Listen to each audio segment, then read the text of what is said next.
Welcome back to the channel, guys.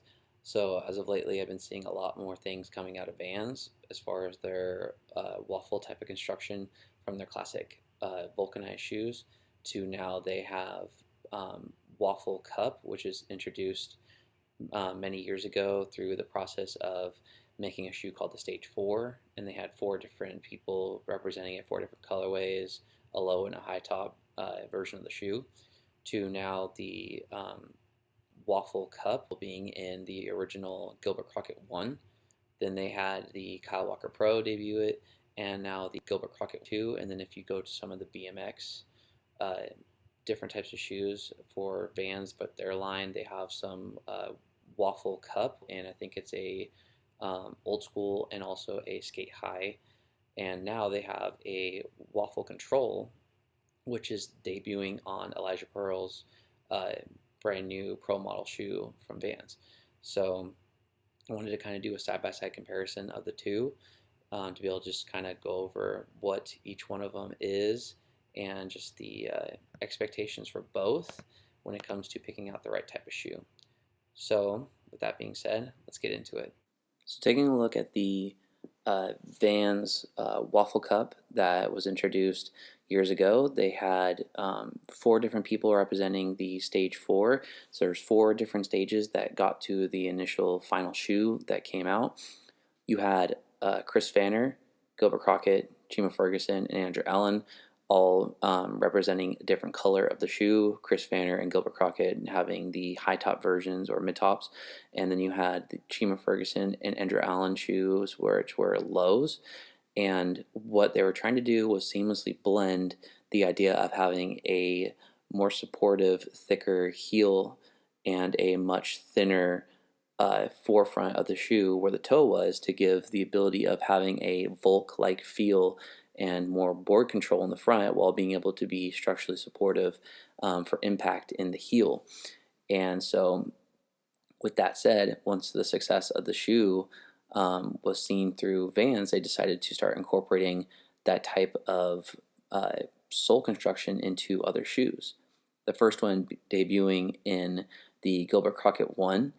It has the original Wafflecup construction in it, and in the front it more looks like a vulc because the sole of it is able to be seen through the toe bumper in the front.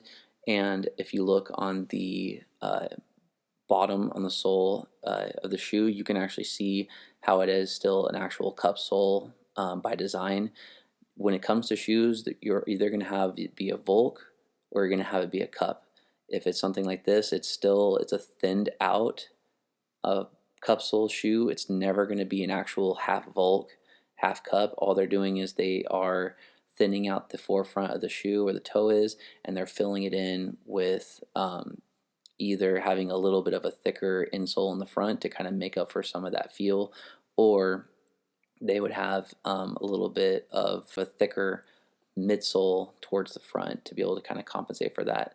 That way you still have less rubber that you have to feel through, but you still have the protection and the comfort through a cushioning of either a midsole or an insole. And so with that, they saw great success, and they even came out with a mid-top version of his shoe.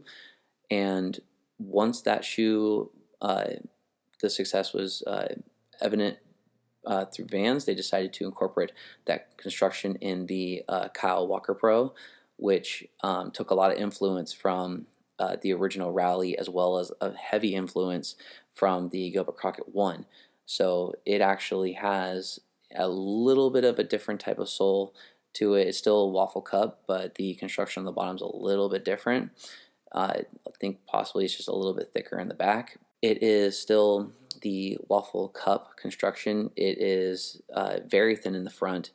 It's supposed to, again, just give you the ability to feel your board very well as you are skating, helping to set up your tricks a little bit better, and also just having a better control of where your foot is, having to look down and adjust yourself on your board. So with that, they had incorporated the new Wafflecup into the Gilbert Crockett 2, which came out about 1 or 2 years ago and has since then been Again, a great success for Vans. The new one, feeling the difference between the Crockett 1 and the Crockett 2, the new Waffle Cup seems a little bit flatter. It's not quite as arched in the arch area. It's a little bit on the flatter side, but still has the good thick feeling in the very back, and it is thinned out in the toe area to be able to give you that great board control that you would expect from Vans, and that board feel they expect from Vans. And now they have incorporated a new type of construction for Elijah Burrell's pro shoe. And so Waffle Control construction, another first of its kind in skateboard footwear technology. By decreasing the number of individual parts, separating the foot from the board, Vans' breakthrough Waffle Control technology delivers next level board control, responsiveness, and built-in cushioning to further push the boundaries of skate progression. Less parts, more command. Less slip, more grip. Less is the new more. So with this shoe, it has the Duracap, which is on the very top of the shoe. It's one of the only shoes that has kind of three different toe caps. It has the Duracap, it has the rubber toe cap, and then it has a toe bumper, an extra layer of suede underneath the actual toe cap itself. So it's got a lot that you have to bust through before you get to your toes. So I'm pretty sure you're going to get through the sole way before you get through the top. It has the Vans Waffle Control, which is where it is looking at the sole construction of the Waffle Control. It has very shallow tread in the very front, but it is also very thick.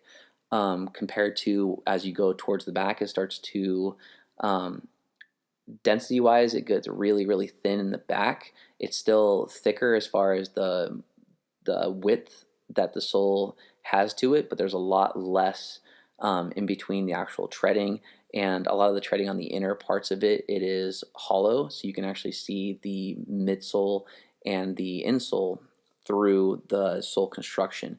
And what that's supposed to do is it's supposed to have kind of a rebounding effect when you go to slam on your heel to brace for impact. It's supposed to help kind of cushion your foot so that way you don't get the heel bruises and you are able to just kind of take the impact a lot better without having to have something like an aftermarket insole be put into your shoe, because the insole in these shoes don't come out.